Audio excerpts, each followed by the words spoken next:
Each year, Microsoft Research hosts hundreds of influential speakers from around the world, including leading scientists, renowned experts in technology, book authors, and leading academics, and makes videos of these lectures freely available.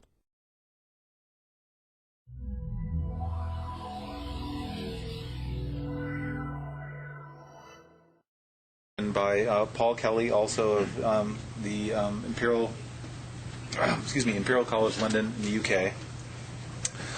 Paul graduated in computer science from University College London and did his PhD at Westfield College, University of... I think you handed me a chopped piece of text here. I think I know what this says. At Westfield College, right. In the University of London. Right. No. Okay. But your interest... I'm sorry, my mistake here in chopping this down. He's been on the faculty of Imperial College since 1989, where he leads the Software Performance Optimization Research Group. His talk today is Framework for Domain-Specific Optimization at Runtime. So, my apologies and welcome. Thank you. I just wrote you a confusing piece of text and didn't put enough commas in. I did my PhD at Westfield College, which is part of the University of London, and I say so because Westfield College closed after I finished my PhD. Perhaps it would be easier just to say it was the University of London PhD. So, it's my pleasure to be your last speaker today, and it's my challenge to attract your attention and retain it at this late stage. You may all be a bit shell-shocked. This work is joint work with some students, Kwok Cheong Young, PhD graduate of mine, and Milos Pulovic, a master's student.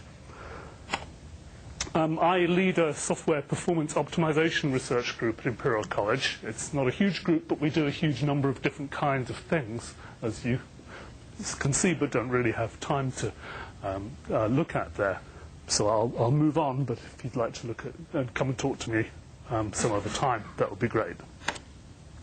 So, in trying to pull together the vast variety of different things that we do in my research group, we have a mission statement, which is to boldly go. It's to extend optimizing compiler technology to challenging contexts beyond the scope of conventional compilers. So what do I mean by that? I mean, for example, component-based software. I mean, in particular, and the example I'll talk about today, is distributed systems. Trying to, well, one version of this slogan is code motion for mobile code for distributed applications, optimizing across network boundaries, dealing with the possibility that the participants are potentially distrustful of each other, and that communication might fail at any moment, and you need to get the semantics right to be compatible, consistent with any particular failure mode or exception outcome. Having done that, and that was the work of my student, Kwok Cheong Young, his PhD work, we had suffered a certain amount of mission creep. We realized that to do it, we had built ourselves a framework that has potential to go beyond that and be, in some sense, a plug-in architecture for this and other optimizations. And that's really the subject of this project. One way to think about this is this. Most performance optimization opportunities come from adapting components to context. And when you do that, you tend to break the abstraction boundaries that, and therefore, that optimization process is naturally antithetical to the reusability and clean structure of your design. So the goal in building good performance tools is to have your cake and eat it. It's to get performance without making a mess of your code. Another way of saying what I've just said is that optimizations are frequently cross-cutting in the aspect-oriented programming sense. So optimizations are features, right? You apply them to code. You might apply several different optimizations to your code base. And when we talk about the idea that we might build a plug-in architecture into which you might plug optimizations, we mean to think of them as features in the feature-oriented programming sense, of being separately deployable, separately marketable components or aspects. And so the challenge that we set ourselves was to see whether we might make that idea work. There are other people doing this too. There's a growing interest in the idea of open compilers, the idea that multiple vendors might publish a common API so that you can basically link in a DLL that optimizes your library. You link the library into your application. You link the DLL into the compiler to plug in a domain-specific optimizer. That's an interesting idea. It hasn't quite happened yet. There are some interesting research issues there, which it will be fun to look at another time. For example, how to design an intermediate representation which can be extended with the information you need to preserve the structure about of the way the domain-specific libraries are being used, and perhaps also extensible with the results of analyses that are provided by the optimizations that you've plugged in. And that raises further issues like interference. If you have different components, you'd quite like to be able to trust that having tested them in isolation, they won't interfere destructively. Classically, of course, you also have the phase ordering problem of trying to choose the right order in which to apply your optimizations. That's open compilers. This meeting's about virtual machines, and that raises fresh issues. For example, it would be quite nice to be able to install such things dynamically. And also, since virtual machines have this opportunity to exploit feedback-directed optimization and profile-directed re-optimization, you'd like your optimization components to be able to benefit from that. In fact, more than that, you'd like them to be able to specify what instrumentation should be applied so that you can instrument the way particular library calls are being used, for example. So this talk, that was by way of introduction. We're not going to do all of those things by any means. Indeed, I'm going to talk about an exploration in a very exploratory sense. I'll begin with a motivating example, and it's the example of optimizing distributed applications that I talked about a moment ago. And I'll talk about our framework for doing this, for plugging optimizations into the virtual machine. And I'll also touch briefly on our attempt to integrate dynamic and static information in order to exploit the opportunity to work at runtime.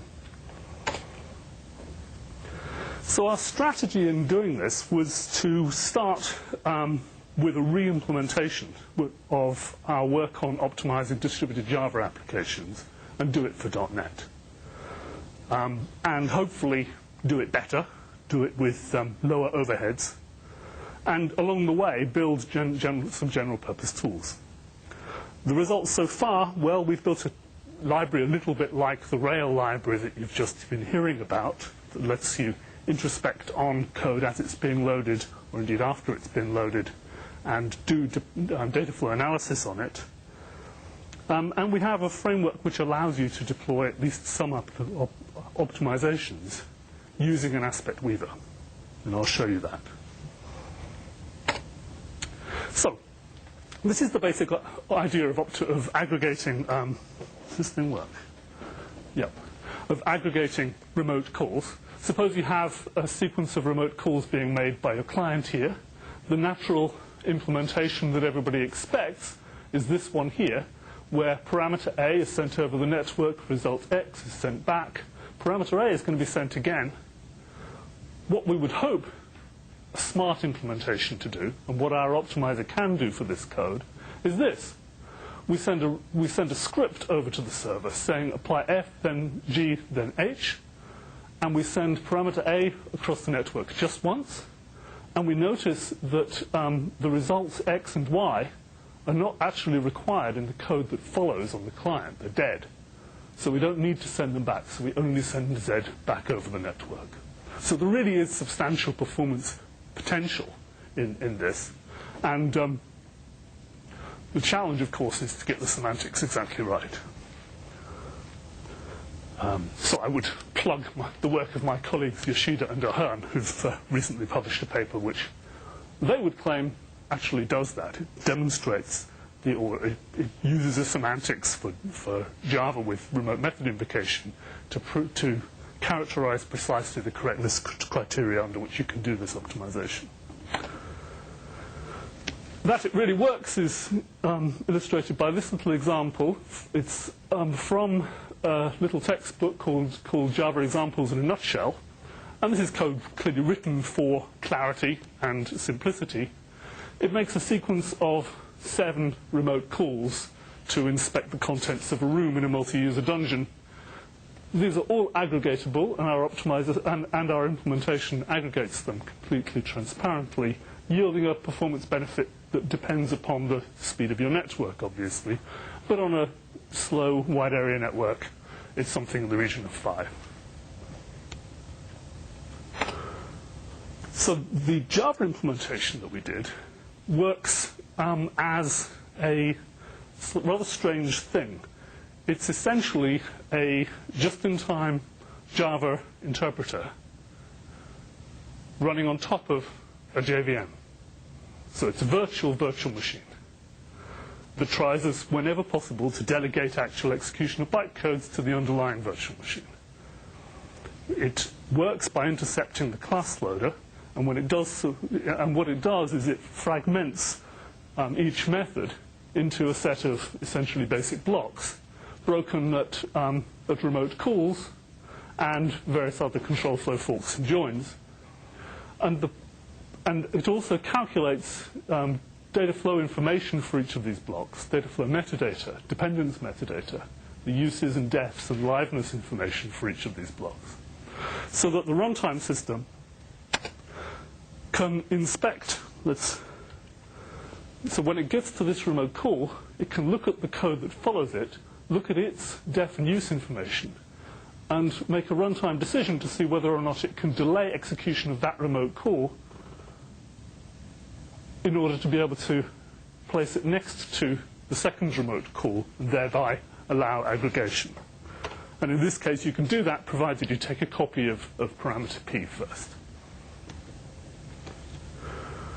So that's unfortunately rather inefficient, and you saw that in the performance data I showed you for our Java implementation, which leads to an actual slowdown when you use it on a fast network. It really pays off on a slow network, but on a fast network, the software overheads and all that interpretation, unfortunately, lead to a slowdown.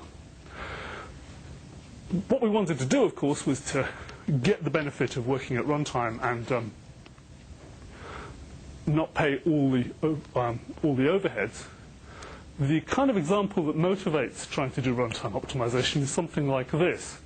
You have here a remote call site here, and then you have a control flow fork.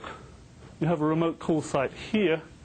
You want to do aggregation if you're going to take this branch. But if you're going to take this branch, then you likely don't want to do aggregation. Indeed, there may be code in here which actually forces you to execute the first remote call right away. So what you can do here is at this point, you can see whether or not you have enough information to determine which path is going to be taken. And there's a nice little paper from, I think, 98, Joel Saltz's group, that talks about a technique called deferred data flow analysis that allows you to do that.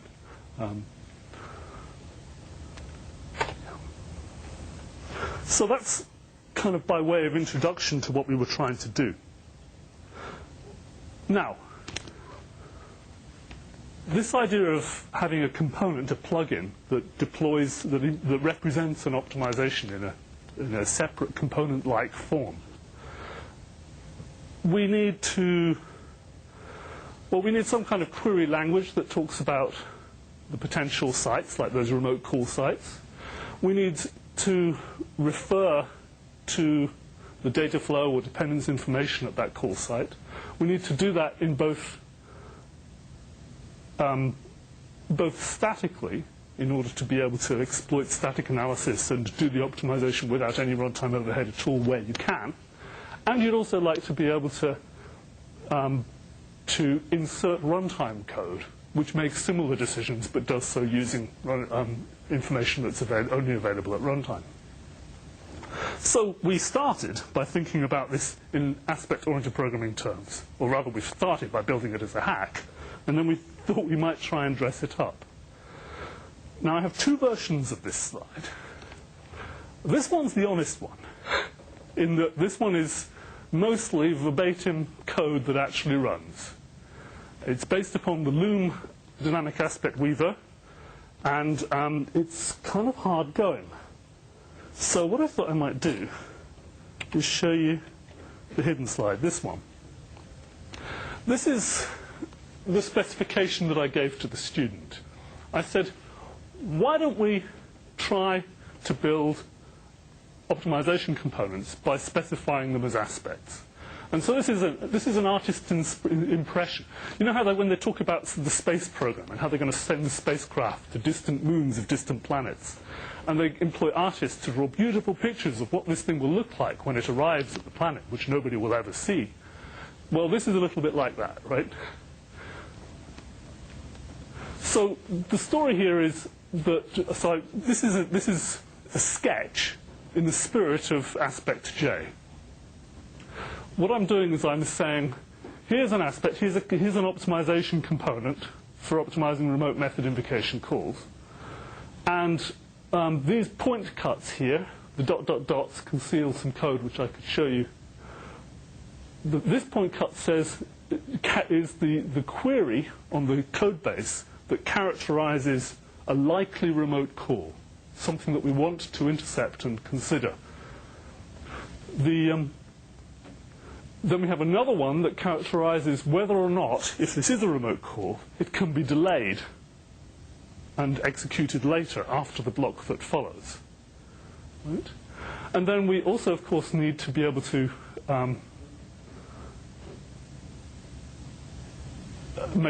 insert runtime code too. So then we have, so each of these is an instruction to aspect J. So under these conditions, in these places, insert this code. If it's a likely remote call, and it's delayable, and it looks like, by static analysis, that it might be delayable, and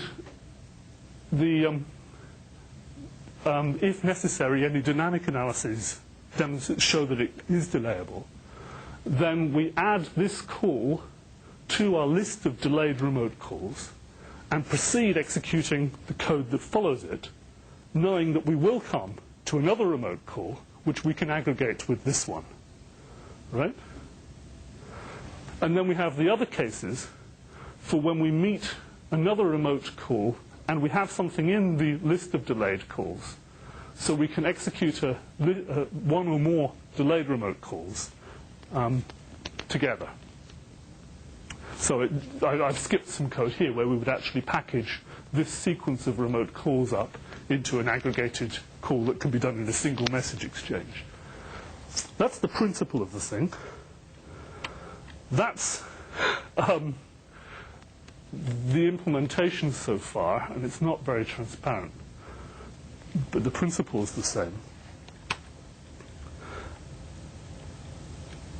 Here's what you have to do to actually use it. So let's do this first. So this is the code without the optimization feature. What we're doing is we're creating an adder, which is a remote service that adds vectors, and then we're applying, we're doing vector additions on a sequence of vectors. And the dumb version of this code sends the parameter and result vectors across the network multiple times.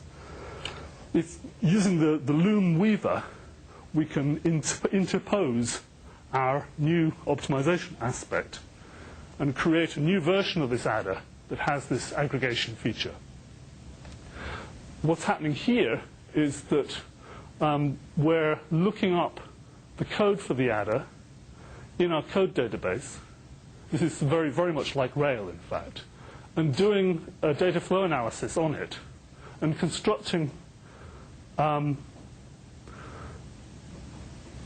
So this analysis object is going to be referred to in the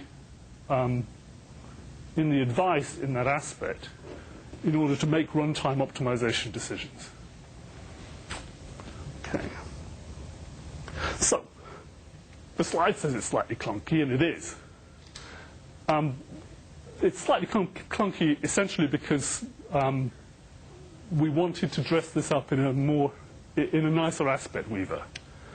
And perhaps having listened to the previous talk about Rail, we might look at using that technology. What we wanted to do, and it was probably too ambitious, was to be able to apply optimizations to the code that's already running. And it would have been smarter to apply optimizations as you load new code into the virtual machine. So, this slide is just data to show that it is faster than our Java implementation, and perhaps that's not the most interesting thing. Some observations about this. Firstly, this started out as a rotor-based project, our initial Java implementation was built on top of the virtual machine. So we thought that maybe when we re-implement it, it would be time to do it inside the virtual machine. When we came to look at how to do this on .NET, we concluded that actually it made sense to do it on top of the virtual machine again, but better. I'm not sure how far that argument goes. There clearly are benefits from working within the virtual machine.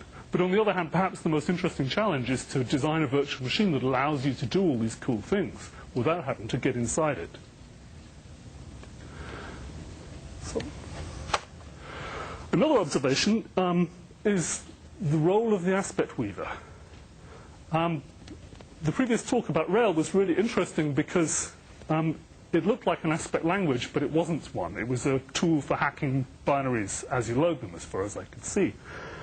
There's been quite a lot of work in the aspect-J community about using aspect-J for things like that. And so, for example, we wrote a paper on how to do everything that, how to do profiling with aspect-J. And you can do most of the things that good commercial profilers do almost as fast without using the virtual machine's mechanisms for intercepting and monitoring program behavior entirely in aspect-J, and in only a couple of pages of aspect-J. And furthermore, you have this nice property that the aspect-J weaver, when it compiles the aspect, gives you more or less a promise that you won't actually break the code when you weave it. That's a really nice property. If you're building code that's supposed to mess with binary, it's quite nice to have type safety properties, or types perhaps is the wrong word, but you want safety properties that allow you to verify statically that when you use this thing, it won't break code. The other point is that typical aspect languages, of course, have a language for talking about program points and the properties of program points. For our purposes, for optimization purposes, we need to extend that with the ability to talk about program points within a method, like control flow, forks, and joins, and we need to be able to talk about things like data flow. There is work in the aspect-J community and the aspect-oriented programming community on flow cuts and so on. Finally, well, not finally quite, another thought about this is our scheme for aggregating remote calls really does a rather simple thing. It takes the client that's making these calls, and it just delays execution so that at some point we're forced to execute a sequence of delayed operations, and at that point we can look at that sequence and make good decisions about how to execute it better. That's a really powerful idea. You can use this in lots of different circumstances. And in fact, looking back, we've used this trick before. So, for example, we've used it for optimizing visualization applications in VTK. Similarly, some parallel programming examples. And it's a good trick for lots of different heavyweight APIs. We call it the domain-specific interpreter pattern. So one of the thoughts I had as we were doing this work was, hang on a minute, you're trying to build a generic mechanism for doing complicated things with the code, when really you're only wanting to do one thing, which is to delay execution of selected API calls. Well, not always. So here's another little example. It's a toy, really, the select star anti-pattern. We got interested in performance tools that are domain-specific. And so what you do is you go and look up performance tips for, say, a database programming applications. And you get advice about what not to do. And one of the things not to do is to use select star, select all the columns from a database, and then use only one or two of them. And there's textbook code that encourages you to do this. So what we did was we built an optimizer that automatically rewrites the queries to fix this. And it's not a domain-specific interpreter. What it does is it gets to the point where you make the query, and then it looks forward, it traces the control flow that follows from here, and collects all the uses of the result set that you're going to produce from the database, and finds out which get operations are actually being applied to that result set. So there is room for more interesting analyses and more interesting optimizations than just the domain-specific interpreter. Okay, let's skip quickly just to the advert for some of the code that we wrote. You're welcome to pick it up from our website. This is the library for doing data flow analysis and selected transformations on your code. What you can do is pick up a function from your application, and within the same application, you can construct variants of them and run them. There's also a browser that lets you introspect and do dependence analyses and so on the code. Thank you very much.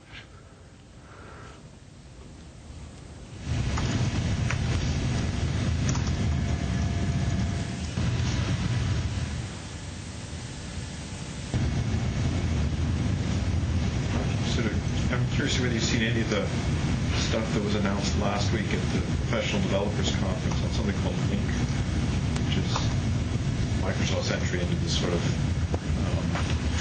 integrated natural database query into programming languages. Because it has a lot of the flavor of what you said at the end there. It essentially uses the compiler to construct an abstract expression tree from your query, and then has a separate phase that then analyzes that to produce the actual queries that go out in the back end. So it allows you to do exactly these kinds of analysis, and it's built straight into, or will be built straight into C# and VB. And presumably other languages will be built on a library that does all of that. Track that. So that's an exciting place to go. So there are several language projects for integrating the database into the language. Is this part of that, or is this just optimizing ODBC style? This is integrating into the language stuff, but it's back-ended on a system that looks to me like it should allow optimizations to be interposed. Yeah. As you contemplating doing the analysis work that you were doing to figure out how you could optimize the call graph, I saw one of the slides you flipped through some of areas from high-performance computing that seem to be really relevant. Also, I can imagine in graphics, inspection, pipelining, and so forth, where a lot of work has been done trying to figure out how to batch things. What we have been doing is working on those things as well. So we have other projects on doing exactly that, on batching, on aggregating calls to, for example, the VTK visualization library, which works really well. It really does. And we've also looked at communication fusion in parallel programs. There is a literature on that. Indeed, the deferred data flow analysis work that I mentioned earlier on was originally developed for fusing communications in parallel programs. And prefetching as well. Any other questions? Thank you.